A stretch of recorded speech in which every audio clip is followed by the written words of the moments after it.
Matthew chapter 15, verses 29 through 39 as we continue with the never-ending tour through the Gospel of Matthew. Matthew chapter 15, verses 29 through 39.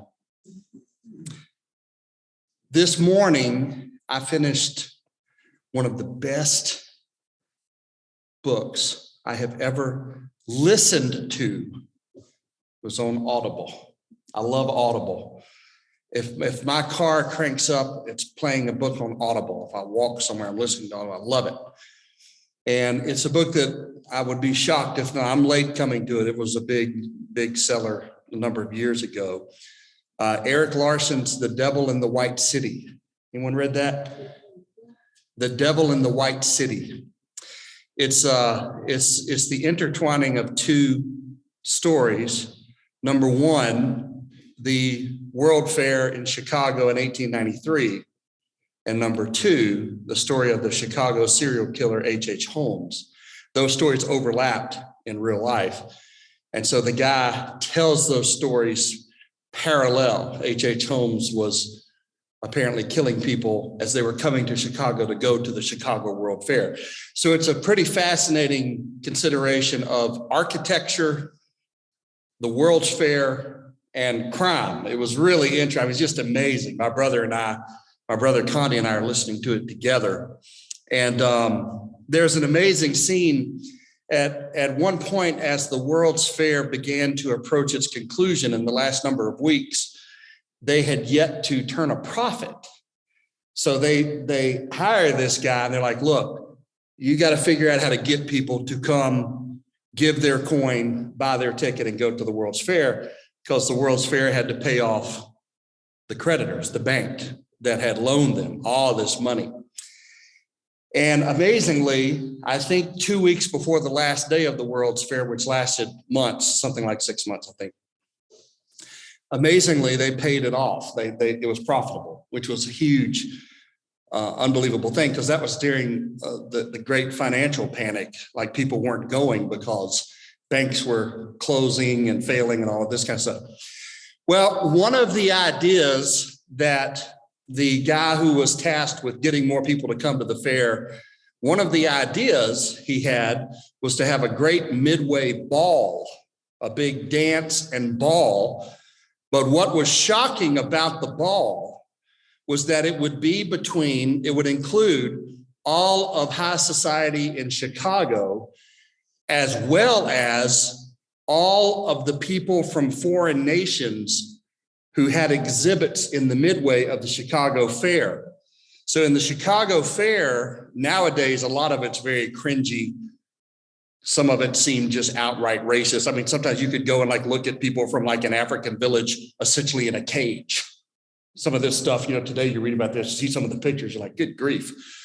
Some of it was more benign. People would come and set up, countries around the world would set up their villages and things like this, have food. It's basically was Epcot times 100. That was the Chicago World Fair.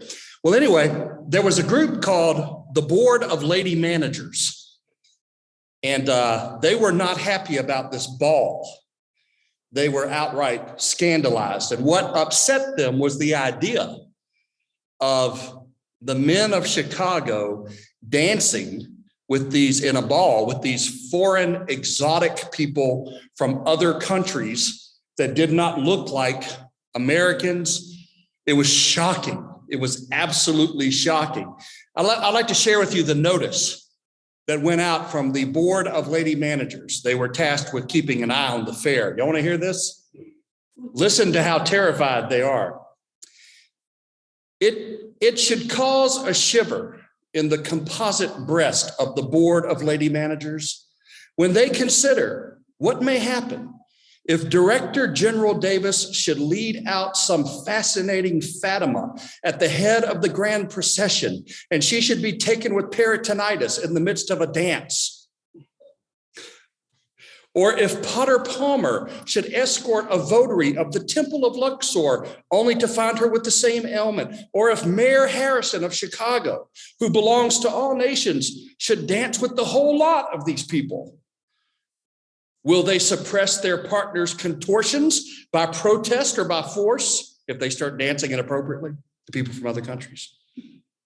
Or, following the fashion of the country, will they too attempt Oriental contortions? Suppose that President Higginbotham finds as his vis-a-vis an anointed, barebacked Fiji beauty of a Dahomeyite Amazon bent upon the extraordinary antics of a cannibal dance. I love this. You got to pick. I'm walking this morning listening to this. I'm just crying, laughing. Cars are going by. It's just the most hysterical thing. That is a fantastic sentence. Suppose that President Higginbotham finds as his vis-a-vis, his dancing partner, an anointed, barebacked Fiji beauty or a Dahomeyite Amazon bent upon the extraordinary antics of the cannibal dance. Is he to join in and imitate her or risk his head in an effort to restrain her? These women did not want this dance to happen. They had pictures of horrible things happening. Apparently the mayor might be beheaded or someone might be eaten by a cannibal. Maybe it's just my bizarre mind. It probably is. But I could not help but think of the posture of the disciples when Jesus went among the Gentiles. It's the same kind of fear. This kind of sense of those people are strange, dangerous. We don't like this. What is our Jesus, this Jewish man, doing among these people? Now, what's fascinating about Matthew 15 is that Jesus does two things. He heals many and he feeds many. And what's really, really intriguing is that he does it in a Gentile land. Matthew 15, 29 through 39 happens in a Gentile region. This is the feeding of the 4,000. So get this. The feeding of the 5,000 happens among Jews in Matthew 14. The feeding of 4,000 happens among Gentiles in Matthew 15. And so every now and then someone say, why do we have these two feedings? I want to argue that the fact that Jesus fed 4,000 in what Mark calls the Decapolis, these Greek cities in the Galilee, in the region of the Galilee, Sea of Galilee, that alters what Jesus is doing. He's making a kind of different point that is consistent with his character. And so I want to point out just a couple of things. First of all, I want to point out the wideness of Jesus's mercy. The wideness of his mercy. So Jesus heals and Jesus feeds. Let's begin in verse 29. Jesus went on from there and walked beside the Sea of Galilee, and he went up on the mountain and sat down there. Now, the on from there takes us back to the story we looked at last Wednesday, which is the Gentile woman in the region of Tyre and Sidon. Is it right for me to take what's meant for the children and give it to the dogs? So we've left her, and now we're going on from there. Mark, in Mark 7:31, we'll call this the Decapolis. He situates this in a Gentile region where there are 10 Greek cities. So Matthew doesn't say which side of the Sea of Galilee he went to, but Mark does. He situates this among the Gentiles. He went up on a mountain and sat there, and great crowds came to him. Now listen to this list of need. Bringing with them the lame, the blind, the crippled, the mute, and many others, and they put them at his feet, and he healed them. James Montgomery Boyce calls this text the sequel to what immediately comes before it, meaning this helps us understand what happened with the woman. Why does he delay in healing the daughter of the Gentile woman only to immediately heal large crowds of Gentiles? Well, what's helpful about this is that it certainly rules out one interpretation of Jesus and the Syrophoenician woman, and that interpretation is this: that Jesus did not want to heal that woman and that she bested him in an argument, heal the woman's daughter, and that she bested him in an argument, and therefore he reluctantly did so. The fact that Jesus begins to heal lots and lots of Gentiles reveals that this was in his heart all along. So what he was doing with the woman in the passage just before this had to have been a teaching moment. Do you get the point? Clearly, Jesus loves to heal Gentiles. Here, they're bringing all of these. Notice also the power of Jesus. The lame, the blind, the crippled, the mute, many others. They put him at his feet, and then these 4 words, and he healed them. The great ocean of human need is not so great that King Jesus can't still it and calm it and have power over it. The power of Jesus is greater than the need of humanity. Jesus heals all of these people just as he healed the woman's daughter. So you see the wideness of the mercy of Jesus in that he heals a crowd. We can't know for sure that they were exclusively Gentiles, but we do know that this was in an area dominated by Gentiles. And we'll see in the second and final point a clue that these were Gentiles. But then he feeds them. Notice that Jesus does care for the bodies of those who come to him. He doesn't just save their souls. He heals and he feeds. Look at verse 32. Then Jesus called his disciples to him and said, I have compassion on the crowd because they have been with me now 3 days and have nothing to eat, and I am unwilling to send them away hungry, lest they faint on the way. At this point, comparing the feeding of the 5,000 in Matthew 14 and the feeding of the 4,000 in Matthew 15 becomes very important. Knowing that the 5,000 were Jews and the 4,000 are largely Gentiles explains a couple things. Do you notice that in Matthew 14, in Jewish territory, we read this, Matthew 14:15. Now, when it was evening, the disciples came to him and said, this is a desolate place. The day is now over. Send the crowds away to go into the villages and buy food for themselves. So when Jesus fed 5,000 Jews, how much time elapsed before the issue of food was addressed? I repeat, when it was evening, the disciples came to him and said, this is a desolate place. The day is now over. Send the crowds away to go into the villages and buy food. How long did it take among the Jews? The end of the first day.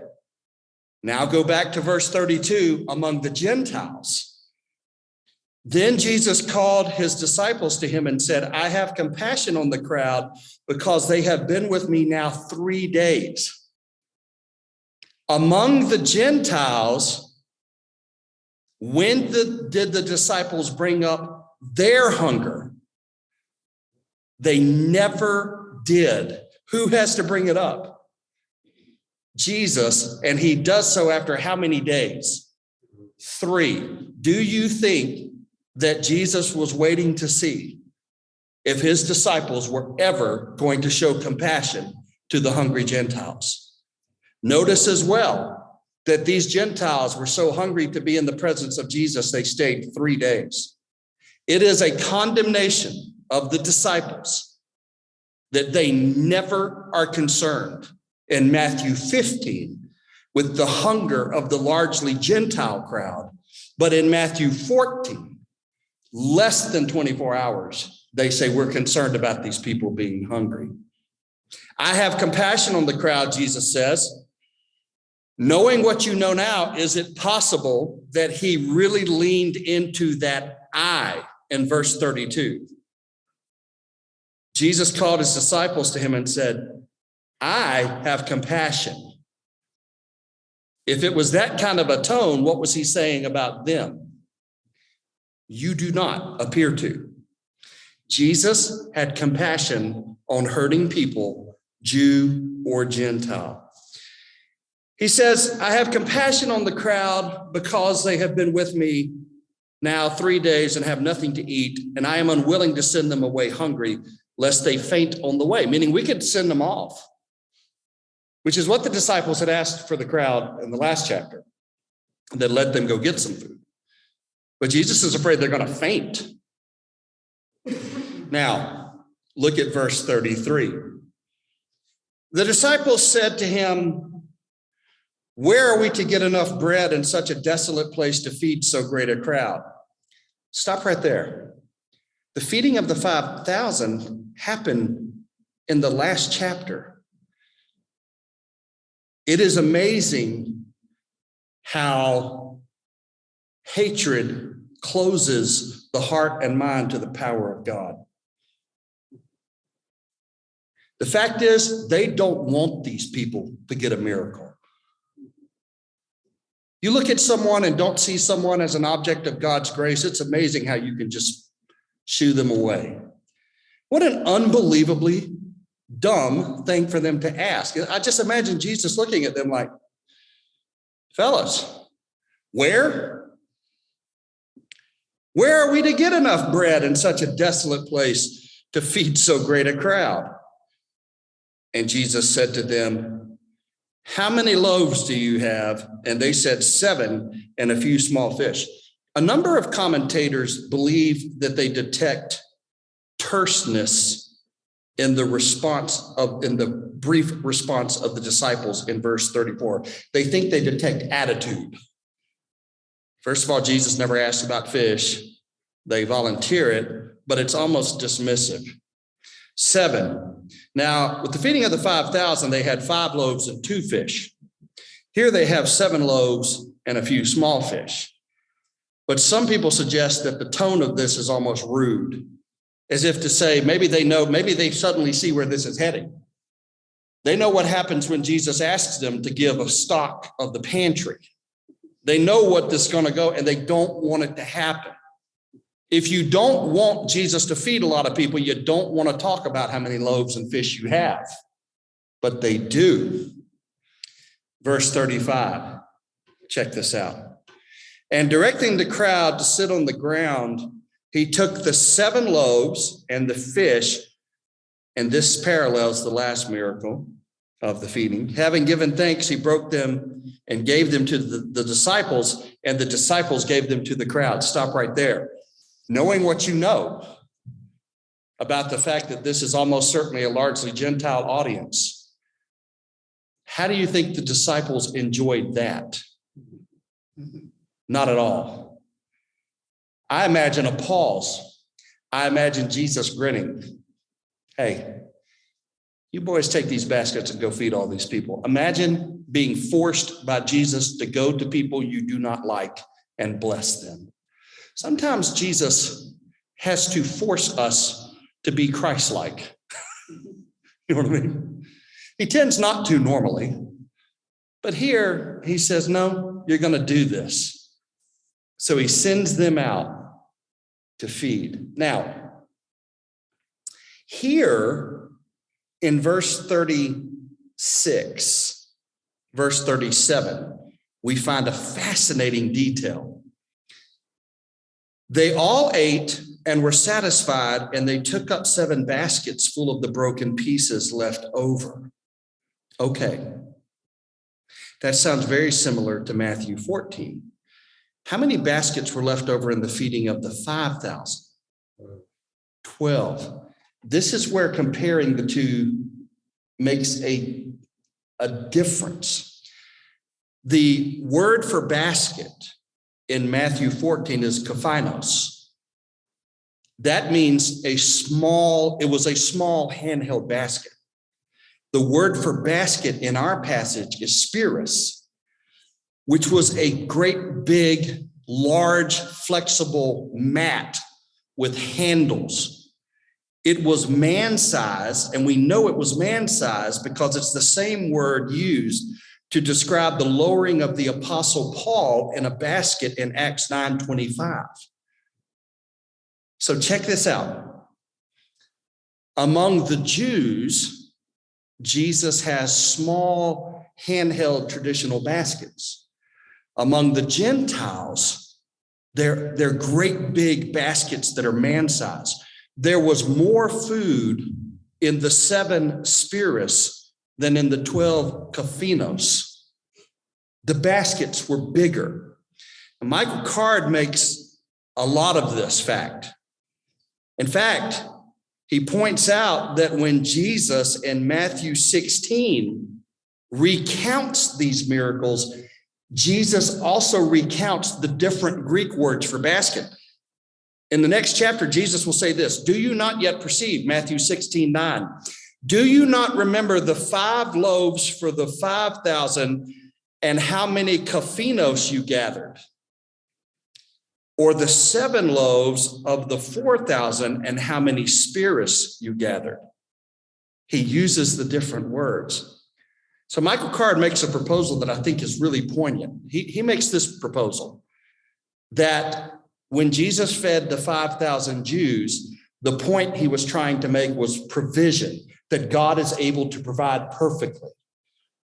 But when Jesus feeds 4,000 Gentiles, the point he seems to be making is lavish excess. Do you get it? 7 huge baskets of bread. When he goes among the Gentiles, he shows out. Big baskets, topped with bread. And that makes sense when you think about how the Jews viewed Gentiles.